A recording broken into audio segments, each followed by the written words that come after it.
My name is Maeve.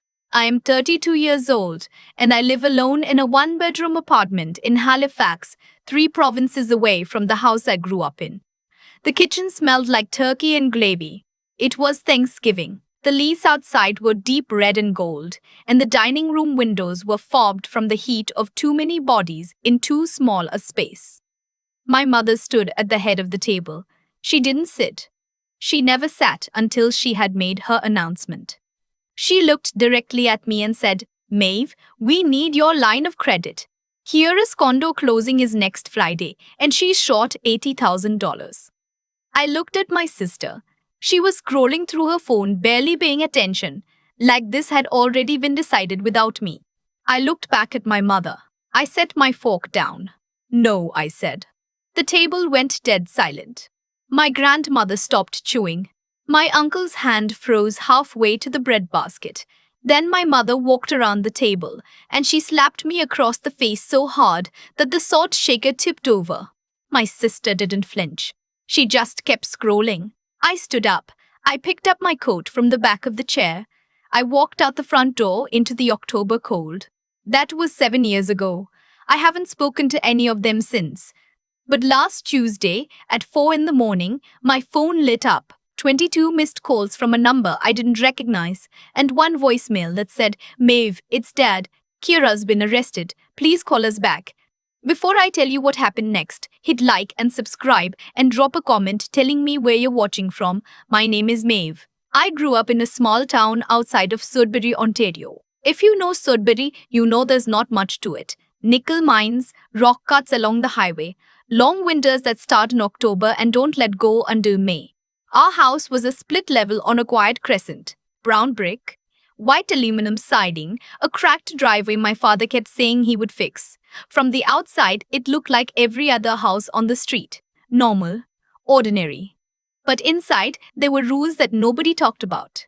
The biggest rule was that my sister Kiera came first. Always. Kiera was 2 years younger than me. She had green eyes and auburn hair that curled perfectly without effort. She was the kind of girl that teachers loved and boys chased and strangers complimented in grocery stores.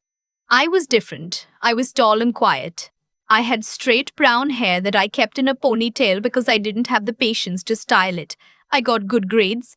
I did my chores. I didn't cause problems. My mother had a phrase she used constantly, Maeve can handle it.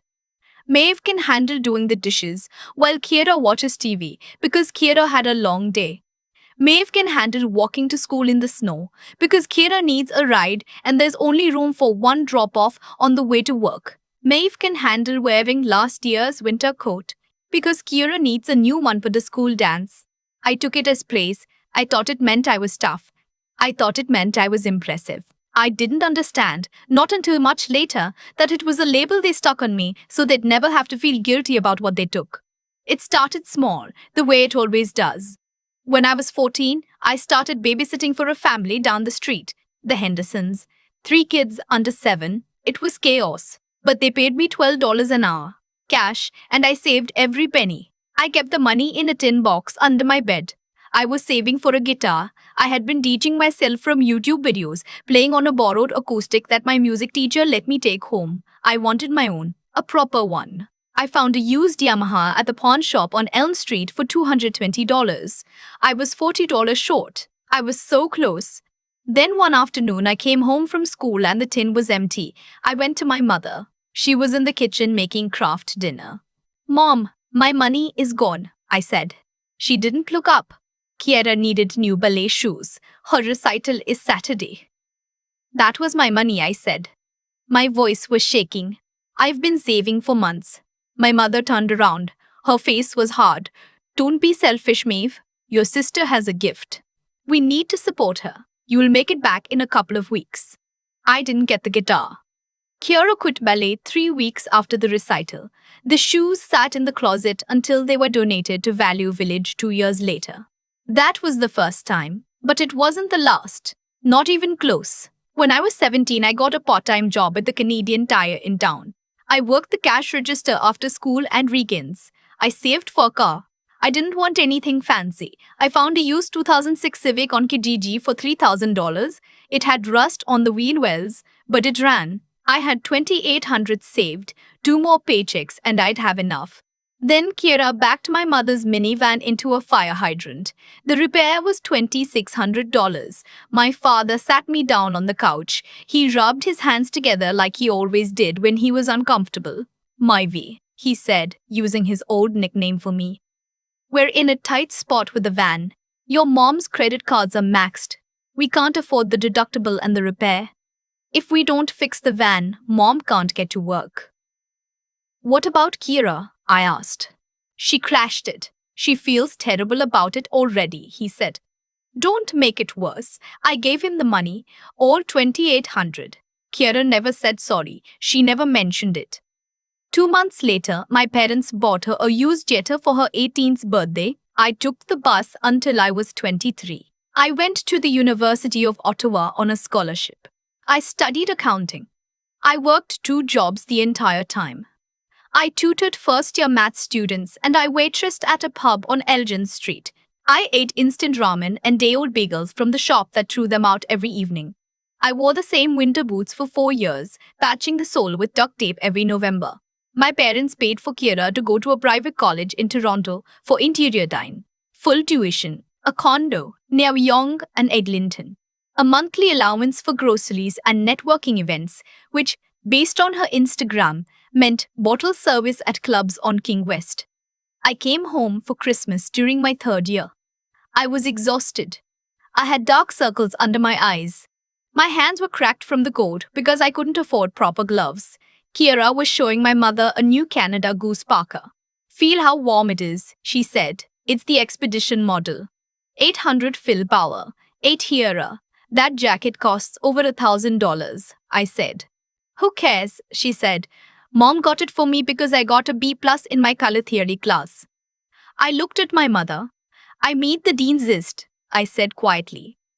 I have a 3.9 GPA. My mother was arranging ornaments on the tree. She didn't turn around. That's nice, Maeve. You've always been the academic one.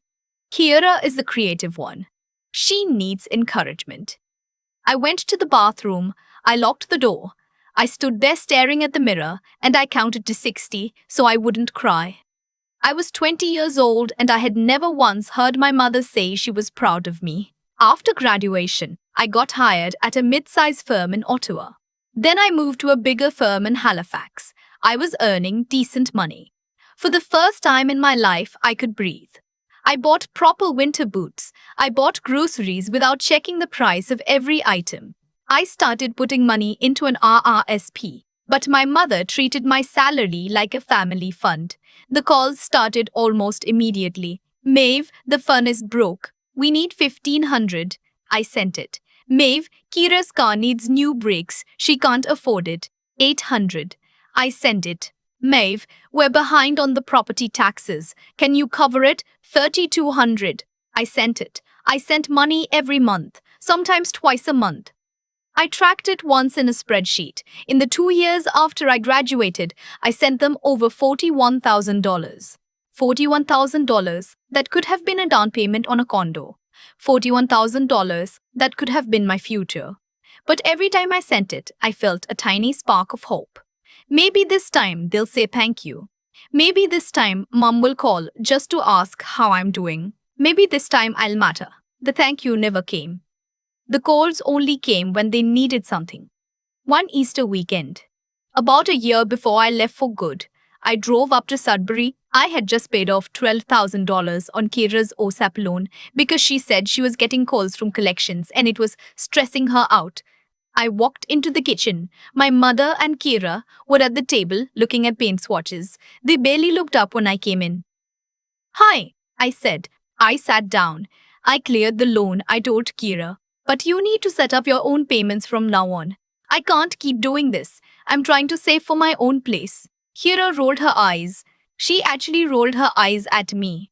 God, Maeve, you always have to make it about you. It's just money. You make plenty. I looked at my mother, waiting, hoping. Don't start a fight, Mom said. We're having a nice weekend. Don't bring your stress here. My stress. The stress they created. Something cracked inside me that weekend. It was quiet. It wasn't dramatic. It was like the sound of ice shifting on a lake in early spring. A small pop deep under the surface. I realized I wasn't helping my family. I was funding my own erasure. They were taking everything I had and giving me nothing in return, not even acknowledgement. But I didn't leave. Not yet.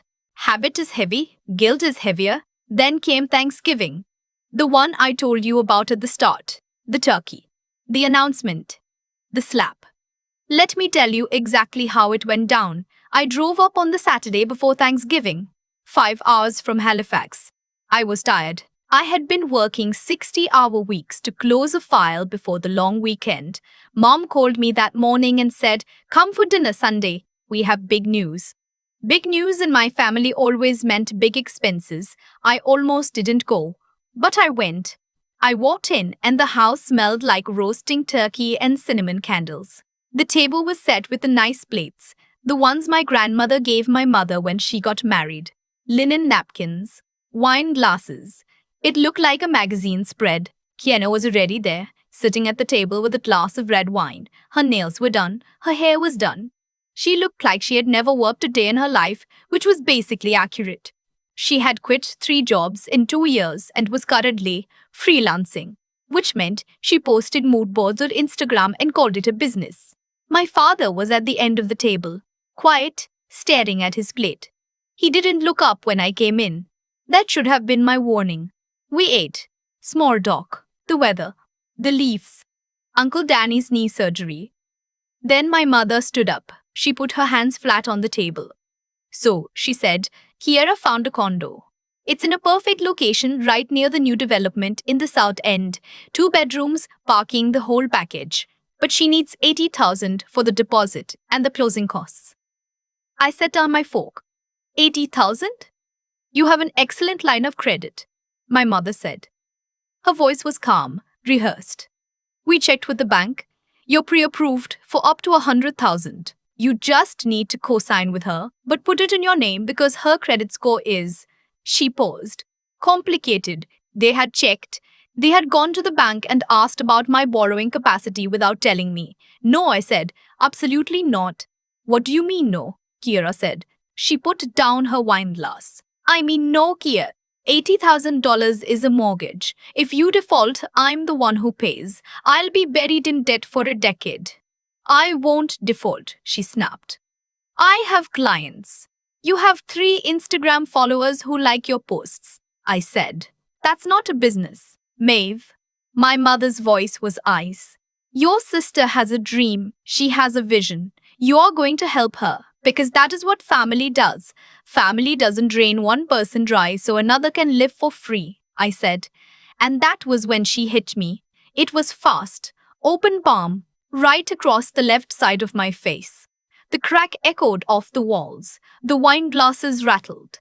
My ear rang. My cheek burned like it had been pressed against a hot stove. I looked at my father. He was staring at his mashed potatoes. He didn't move. He didn't speak. I looked at Kira. She wasn't shocked. She wasn't sorry. She had a small, satisfied smile on her face, like watching me get hurt was more satisfying than getting the money. Something broke inside me. But it wasn't a collapse.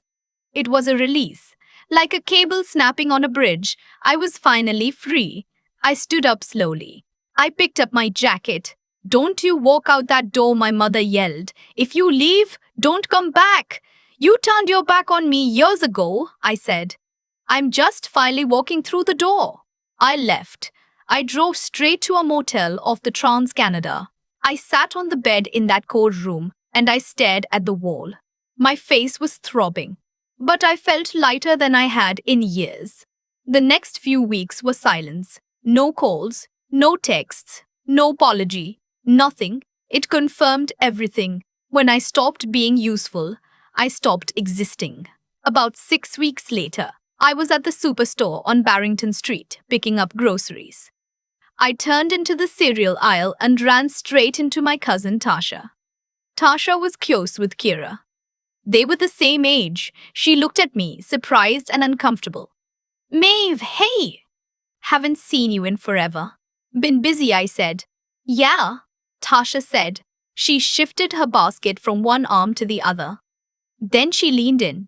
Look, I know things are weird with your family right now, but it's really generous of you to help Kiara with the condo anyway. She's been telling everyone. My blood went cold.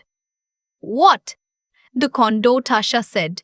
She said you guys had a fight, but you came around. She said the financing is in your name. She's moving in next month. I dropped my basket. A jar of pasta sauce hit the floor and shattered. Red sauce everywhere. I didn't come around, I whispered. I didn't sign anything. Tasha's face went pale. But she said. I didn't hear the rest. I left the mess on the floor. I ran to my car. My hands were shaking so badly, I could barely get the key into the ignition. I drove straight home and pulled up my credit report on Equifax. There it was, 2 new inquiries in the past month. A line of credit, $75,000 approved. A personal loan, $15,000 approved. Both in my name. Applications submitted from an address in Sudbury. They hadn't just asked me for the money. When I said no, they stole it. My mother had my birth certificate. My old SIN card was still in her filing cabinet at home. Kira had typed up fake employment verification letters. They had forged my signature on every document. I opened the car door and threw up in the parking lot. This wasn't a family disagreement. This was identity theft. This was a federal crime. I needed proof. I called my father. He answered on the second ring. Maybe? His voice was small. Dad, I said. Meet me. Don't tell them. Just meet me. He hesitated. Your mother is very upset with you. Dad. Please. He met me at a Tim Hortons halfway between Sudbury and Paddy Sound. He looked 10 years older. He was wearing a stained flannel jacket. He wouldn't look me in the eye. Dad, I said. Tasha told me Kira is moving into a condo. She told me the financing is in my name. He stared at his double-double. His hands were trembling. Did they forge my signature? He nodded. A tiny, pathetic nod. How? Your mother, he said quietly. She has your old documents. She practiced your signature from the birthday cards you used to send. I stared at him. My mother sat at her kitchen table and practiced my handwriting from birthday cards so she could steal from me. And you knew, I said. I told her not to, he whispered. I said it was wrong. I said you'd be angry. Angry? I laughed. It was a sharp, ugly sound. Dad, this is fraud. This is a criminal code offense. This is prison. He flinched. Don't say that, it's family. We just need time. The condo will appreciate in value and we'll pay it off before you even notice. Your mother has a plan. Mom has a plan to destroy my credit and my future, I said. And you watched her do it. You know how she is, he said. She does what she wants when it comes to Kira. And what about me? My voice broke. Am I not your daughter too? Why didn't you protect me? He looked at me with those sad, watery eyes. You're the strong one, Maeve. You can handle things. Kira can't. She needs us. There it was. The final truth. Because I was strong, I didn't deserve protection. Because I was strong, I didn't deserve protection. Because I was capable, I was allowed to be sacrificed. I stood up. I looked down at my father. I didn't hate him. I just felt an enormous heavy pity. I am strong, Dad, I said, and I'm going to handle this, but you're not going to like how. What are you going to do? Fear in his eyes. I'm going to protect myself, I said, since nobody else ever did. I put a $10 bill on the table for the coffees. I walked out of that Tim Hortons and I never saw my father's face again. I drove back to Halifax. I didn't cry. I felt a cold clarity that I had never experienced before. It was like stepping outside in January, and the air is so sharp that everything looks clearer. I didn't call my mother. I didn't text Kira. I searched for a lawyer. Not a family lawyer, a fraud lawyer. I found a firm on Hollis Street that specialized in identity theft and financial crime. The lawyer's name was Bridget McMillan. She was in her 50s, sharp, calm, and listened without interrupting. When I finished explaining everything, she took off her reading glasses and set them on her desk. Maeve, she said, You have two choices. Choice A, you absorb the debt, not the $1,000 plus interest. You will be paying it off for 15 years. You will not qualify for a mortgage of your own, and they will do it again because fraud is habitual. Choice B, you file a police report. You submit an affidavit of identity theft to the credit bureaus. The lenders will investigate. Your credit will be restored, but your family will face criminal charges. Choice B, I said. Are you certain? She asked. Once this starts, it doesn't stop. I'm certain. The next few weeks were methodical. I wasn't acting out of rage. I was acting like a surgeon. Precise. Emotionless. If I let the feelings in, I might hesitate. I might pick up the phone when my mother called. I closed every account they could access. I opened new ones at a different bank, a different branch, in a different province. I placed a fraud alert and a credit freeze on my file with both Equifax and TransUnion. Then Bridget and I built the file. We pulled the loan applications. I saw my name signed in handwriting that looked almost like mine, but slightly different, the way my mother looped the tail on the E. I saw the forged employment letters Kiera had typed on fake letterhead. I saw the false addresses, the fabricated references. It was a mountain of lies. Bridget sent the letters to the lenders. My client did not authorize these transactions. The funds were frozen immediately. The condo deal collapsed. Kiera never got the keys. The money dried up in a single afternoon. The explosion came 3 days later. My old phone number, the one I hadn't changed yet, lit up with dozens of calls. Texts that went from begging to threatening. How could you do this? They froze the accounts. Kiera is hysterical. The police are asking questions. I didn't read them all. Bridget advised me to change my number. I did. I got a new SIM card. I moved to a new apartment in the north end of Halifax, a quiet street near the harbour. I told no one from my old life where I was. For the first year, I was terrified. I expected them to show up at my door. I expected my mother to appear in the lobby of my office building. Every time I saw an Ontario plate in a parking lot, my stomach dropped. But they never came. That's the thing about people who use you. They're lazy. Finding me required effort and money, and they had neither. So they let me go. Again, without a fight. Over the next 7 years, I rebuilt everything. I paid off my student loans 2 years early. I got my CPA designation. I was promoted twice. I bought my apartment. I adopted a cat named Mizo. I went to Newfoundland on vacation and stood on the cliffs at Signal Hill and felt the Atlantic wind on my face and thought, this is mine. This life is mine. I built it myself. But I never fully relaxed. I kept the file. Bridget's file. A thick black binder with copies of every forged document, every police report, every letter from the credit bureau confirming the fraud.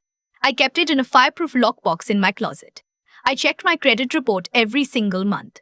I watched from a distance. I saw when Kiera got married. I saw when she got divorced 8 months later. I saw when my mother remortgaged the house. I wasn't angry anymore. I was just ready. So last Tuesday, when my phone rang at 4 in the morning, I wasn't panicked because I was confused. I was panicked because I knew the wait was over. 22 missed calls. 1 voicemail from my father. Kia's been arrested. I sat on the edge of my bed. Miso jumped up beside me and pressed her head against my arm. I scratched behind her ears. I breathed in and out. Then I picked up the phone and called the number back. It rang twice. Maeve. It was my mother. Her voice wasn't the voice I remembered.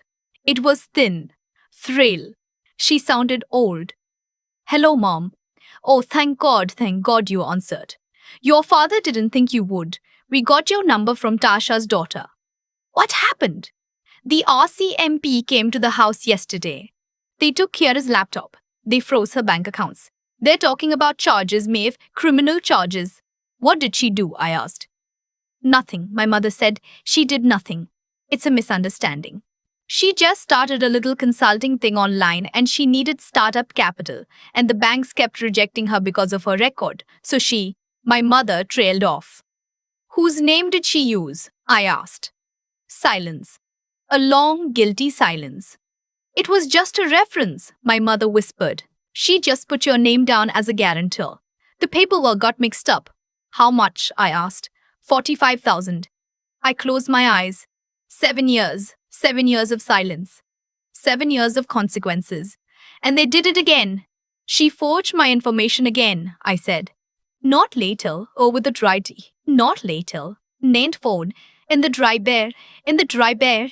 In the dry bear. But the police are treating it like identity theft. And they're saying it's over 5,000. So it's an indictable offense and she could get actual prison time, Maeve. You want me to tell the police I authorized it? I said. It wasn't a question. Yes, my mother said. Just tell them you forgot. Tell them it was a family arrangement. If you say yes, the investigation goes away. And if I say no, then your sister goes to prison. She paused. Maeve, she's your blood. She's delicate. She won't survive it. Please, just come home. Meet us tomorrow. We'll figure this out together. I opened my eyes. I looked at the lockbox in my closet. Okay, I said. Okay. Her voice clacked with hope. I'll meet you, I said. Tomorrow morning, 10 o'clock. The coffee shop on Elm, the one near the old house. Yes, okay. Oh, Maeve, I knew you were a good girl. I knew you wouldn't abandon your family. 10 o'clock, I repeated. I hung up. I didn't go back to sleep. I went to the closet and opened the lockbox. I pulled out the black binder. I sat at my desk and turned to the back section. Because my mother was wrong about something. She thought this was news to me. She thought I was finding out for the first time. But I had credit monitoring alerts set up with both bureaus. I'd received the notification 3 weeks ago. New inquiry. Personal loan application. Maeve. I hadn't called my mother. I had called Bridget. She was semi-retired now, but she took the call. We filed the police report that same day. We sent the affidavit to the lender. We provided the IP address logs, the signature comparisons, the digital trail. The RCMP showed up at my mother's house because I sent them there. My family just didn't know it yet. I closed the binder. I showered. I put on a suit. Navy blue, tailored, the kind I wore to board presentations. It felt like armor. I drove to the airport and caught the first flight to Sudbury. I rented a car and drove through town. The leaves were gone. The trees were bare. The sky was that pale grey that Northern Ontario does so well in November. I wasn't going to save them. I was going to watch it end. The coffee shop was in the old bakery space where my father used to buy us Timbits on Sunday mornings. It had been renovated into one of those trendy places with exposed brick and oat milk lattes. I walked in at 10 sharp. They were already there, back on a table, away from the windows. My mother looked small. Her hair was grey, pulled into a messy bun. She was wearing a puffy coat that swallowed her frame. She was shredding a paper napkin into tiny white pieces. Kiera sat beside her. She looked terrible. Puffy face, no makeup, wearing a hoodie with the hood pulled up. She looked like a teenager who'd been caught shoplifting. Not later, overdone. When they saw me, my mother's face lit up with a desperate, pathetic hope. I walked to the table. I didn't smile. I didn't hug them. I sat down across from them. I placed the black binder on the table. You look good, my mother said. Her eyes scanned my suit, my watch, my polished boots. You look successful. I am, I said. Kiera wouldn't look at me. She stared at the table like it owed her something. Maeve, my mother whispered, leaning in. Thank you for coming. The detective left his card. He wants to hear back by end of day. You just need to call him. Tell him you knew about the loan. Tell him it was an authorized family arrangement. And then what? Then they drop the case. Then we figure out how to pay it back. Your father can sell the truck. I have some jewelry. You don't have the money, I said, and Kiera already spent it. I looked at my sister. Online shopping, a trip to Montreal, gambling sites. Kiera flinched. I was trying to double it, she muttered. I was trying to pay it back before you found out. That's not how it works, I said. That's how addiction works. She made a mistake, my mother interrupted. She's sorry. Aren't you, Kiera? I'm sorry, Kiera mumbled. It sounded rehearsed, like a line read off a cue card. See, my mother said, she's sorry. Now please, Maeve, make the call for family. I looked at them. I really looked at them. For 25 years, I had been afraid of these two women, afraid of their judgment, afraid of their anger, desperate for their love. But sitting across from them in that coffee shop, I didn't feel fear. I didn't feel love. I didn't even feel hate. I felt nothing. They were strangers who happened to share my DNA, dangerous strangers who wanted to use me to save themselves. I can't make that call, I said. Why not? My mother demanded. Are you that cold? Do you want your sister in a federal prison? I can't make the call, I said slowly, because I'm the one who filed the report. The silence was enormous. It pressed down on the table like a physical weight. My mother's mouth fell open. Kiera's hips snapped up. Her eyes were wide, wild. What? My mother whispered. I opened the binder. I took out the police report dated 3 weeks earlier. I slid it across the table. I got the credit alert 3 weeks ago, I said. I didn't wait. I didn't call to ask for an explanation. I called my lawyer. We submitted the evidence to the RCMP's Financial Crime Unit. I gave them the IP logs, the SIN traces, the digital signatures. You, my mother breathed. Her face went dark red. You sent the police to my house. Kiera sent the police to your house, I said. Kiera committed fraud. I just reported it. You traitor, Kiera screamed. She slammed her palm on the table.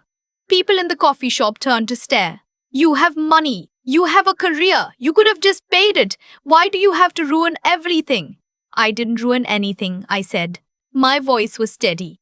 You stole from me twice. The first time, I let you go. I walked away. I gave you 7 years to grow up. You didn't. You came after me again.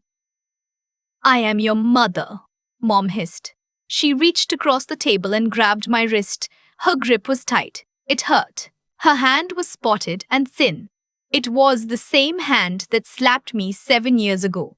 You will call them right now and retract this, or so help me God, you are dead to me. I looked down at her hand on my wrist. I pulled my arm back. Her fingers fell away. I was dead to you the moment I stopped paying, I said. I stood up.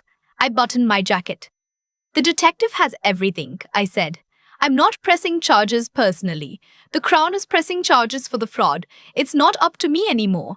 It's the Crown versus Kiera. Maeve, please. My mother started to cry. We can't handle this alone. You removed me from this family the night you slapped me, I said. I'm just honoring your decision. I turned around. Maeve. Kiera screamed after me. The bell above the door jingled as I pushed it open. I stepped onto the sidewalk. The air was cold and clean. I didn't look back. I flew home that afternoon. I turned my phone off for the entire flight. When I landed in Halifax, I didn't feel happy. I didn't feel victorious. There's no victory in watching your family destroy themselves. But there was peace. A terrible, quiet peace. Over the next several months, the consequences unfolded without me. The Crown proceeded with charges. Because the amount exceeded $5,000, it was treated as an indictable offense. And because Kiera had a prior history of financial fraud, the one I had reported 7 years earlier, they were not lenient. They froze her assets. They seized her car. My mother drained her RSP to hire a defense lawyer. She took out a second mortgage on the house to cover bail and legal fees. It wasn't enough. The evidence was bulletproof. The digital trail was undeniable. Kiera took a plea deal, guilty on 1 count of identity theft and 1 count of fraud over $5,000. 18 months in a federal institution, followed by 3 years of probation.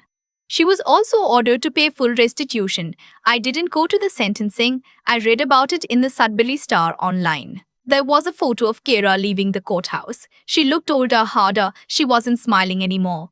My mother lost the house. She couldn't keep up with the mortgage after spending everything on lawyers. She moved into a basement apartment on the east side of town. My father went to live with his brother in Thunder Bay. The family was gone. People might think this was revenge. They might think I planned it to destroy them. But it wasn't revenge. It was gravity. If you jump off a cliff, gravity doesn't hate you. It doesn't want to hurt you. It just follows the laws of physics. My family spent decades jumping off cliffs and expecting me to catch them at the bottom. I just moved out of the way. And when I moved, they hit the ground. That isn't cruelty. That's what happens when you stop enabling destruction. About 5 months after Kiera went in, I received a letter. Handwritten on lined paper, the kind you tear out of a dollar store notebook. Maeve, I hope you are satisfied. You destroyed this family. Your sister is locked up like a criminal. I have lost my home. Your father is gone. You did this. You are a cold, heartless woman. I pray you never have children, so they don't do to you what you did to me, Mom. I read it standing in my kitchen. It was a Saturday morning. The sun was coming through the window. Miso was asleep on the radiator. I didn't cry. I felt a pang of sadness, yes. Sadness for the mother I wished I'd had. Sadness for the family that never really existed. But I noticed the thing she still couldn't see. In her mind, Kira stealing my identity wasn't the crime. Me reporting it was the crime. She lived in a world where love meant obedience and boundaries were betrayal. I wasn't part of that world anymore. I tore the letter in half, then in half again. I dropped the pieces into the blue recycling bin. I made myself a cup of tea. Red rose, 2 sugars. I sat by the window and watched the harbor. A year and a half later, I got one more phone call. Unknown number. I answered it this time, Maeve. It was Kiera. Her voice was different, rougher, stripped of its old smoothness. Hello, Kiera. I'm out, she said. I have nothing. Mom's in a basement apartment. I can't find work with a record. No one will rent to me. She paused.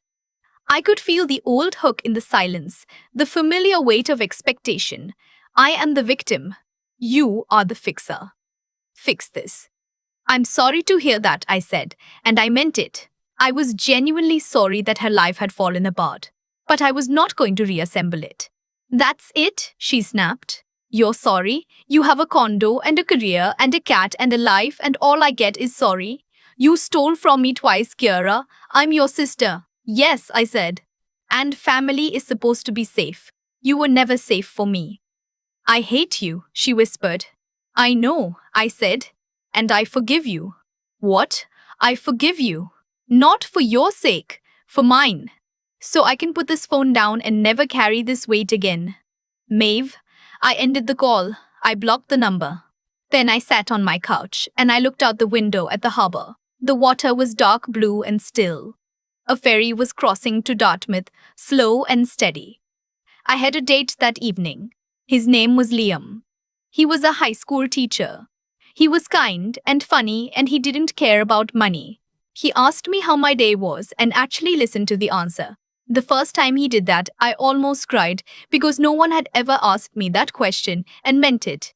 I got up and got dressed. I put on a sweater and my good boots.